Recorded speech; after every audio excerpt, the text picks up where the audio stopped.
Hello అండి, welcome to my channel శ్రీస్ world. ఈరోజు మనం స్వీట్ షాప్ స్టైల్లో పకోడీ 10 మినిట్స్లో ఇంట్లో ఎలా తయారు చేసుకోవాలో చూద్దాం. ఇది చాలా క్రిస్పీగా, చాలా టేస్టీగా ఉంటుంది. దీని టేస్ట్ అయితే పిల్లలకి, పెద్దవాళ్ళకి అందరికీ నచ్చేలాగా ఉంటుంది. అలాగే ప్రిపేర్ చేసుకోవడం కూడా చాలా ఈజీ అండి. దీనికోసం మనం ఆనియన్స్ అయితే కట్ చేసుకోవాలి. నేను ఇక్కడ కటర్ని అయితే యూజ్ చేశాను. ఇక్కడ మనం 6 ఆనియన్స్ తీసుకొని ఎంత సన్నగా వీలైతే అంత సన్నగా అయితే కట్ చేసుకోవాలండి. నేనైతే ఇలా కట్ చేసుకున్నాను. సన్నగా నిలువుగా కట్ చేసుకోవాలి. ఇప్పుడు ఈ ఆనియన్స్ని ఒక బౌల్లోకి తీసుకుందాము. ఇప్పుడు దీనికి 2 సన్నగా కట్ చేసి పెట్టుకున్న పచ్చిమిర్చి అయితే యాడ్ చేసుకోవాలి. ఎంత సన్నగా వీలైతే అంత సన్నగా కట్ చేసుకోండి. ఇప్పుడు మనం ఇందులో ఒక 1/2 ఇంచ్ అల్లం కూడా యాడ్ చేసుకుందాము. సన్నగా కట్ చేసి, అల్లం యాడ్ చేయడం వల్ల మంచి ఫ్లేవర్ అయితే వస్తుంది. ఇప్పుడు 1 టీ స్పూన్ వరకు సాల్ట్ యాడ్ చేసుకుందాము. మీరు టేస్ట్కి సరిపడా యాడ్ చేసుకోండి. ఇప్పుడు 1 టేబుల్ స్పూన్ ఆయిల్ వేసుకున్నాను. దీంతోపాటు 1 స్పూన్ జీలకర్ర వేసుకుందాము. ఇప్పుడు ఇవన్నీ బాగా మిక్స్ చేసుకోవాలి.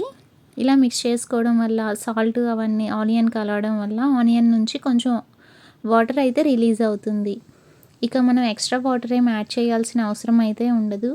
ఇలా కలుపుకున్న తర్వాత మనం బియ్యం పిండి 1 కప్ అయితే తీసుకుందాము. చిన్న కప్పు అంటే ఇది 2-3 టేబుల్ స్పూన్స్ అయితే ఉంటుంది 1 కప్ అంటే. అలాగే దాంతోనే ఒక 3 కప్స్ వరకు శనగపిండి వేసుకుందాము. ఒక 1/2 కప్ పక్కన పెట్టుకుందాం. ఇప్పుడు ఇదంతా బాగా మిక్స్ చేసుకోవాలండి. ఇంకా వాటర్ ఏం యాడ్ చేయాల్సిన అవసరం లేదు. కొంచెం సేపు అయిన తర్వాత ఇది కూడా పట్టేసింది. ఇలా కలుపుకొని పక్కన పెట్టుకుందాము. ఇప్పుడు స్టవ్ మీద బాండలు పెట్టుకొని ఆయిల్ వేసి హీట్ చేసుకోవాలి. డీప్ ఫ్రైకి సరిపడా ఆయిల్ వేసుకున్నాను. ఇప్పుడు హీట్ అయిన తర్వాత మనం ఈ పకోడీ మిక్స్ని అయితే తీసుకొని చిన్న చిన్న పకోడీలాగా అయితే వేసుకోవాలి. ఇక్కడ మనం గుర్తుపెట్టుకోవాల్సింది ఏంటంటే, ఇక్కడ ఆయిల్ని మీడియం ఫ్లేమ్లోనే ఉంచుకోవాలండి. హై ఫ్లేమ్లో ఉంచుకున్నామంటే మనకి క్రిస్పీగా రాదు, సాఫ్ట్ అయిపోతుంది. ఆనియన్స్ అవి మెత్తబడిపోతాయి. అందుకని మీడియం ఫ్లేమ్లోనే ఉంచి బాగా వేయించుకోవాలి. అలాగే ఇవి వేయగానే గంటి పెట్టకుండా కొంచెం టైం ఇచ్చి అప్పుడు తిరగదిప్పి కాల్చుకోవాలి. ఓకే, ఫస్ట్ వేయగానే గంటి పెట్టామంటే అవి పీస్గా అయిపోతాయి. ఇలా నీట్గా మంచి కలర్ వచ్చే వరకు ఫ్రై చేసుకోవాలి. ఇలా ఫ్రై చేసుకొని మనం ఒక బౌల్లోకి అయితే తీసి పెట్టుకుందాము.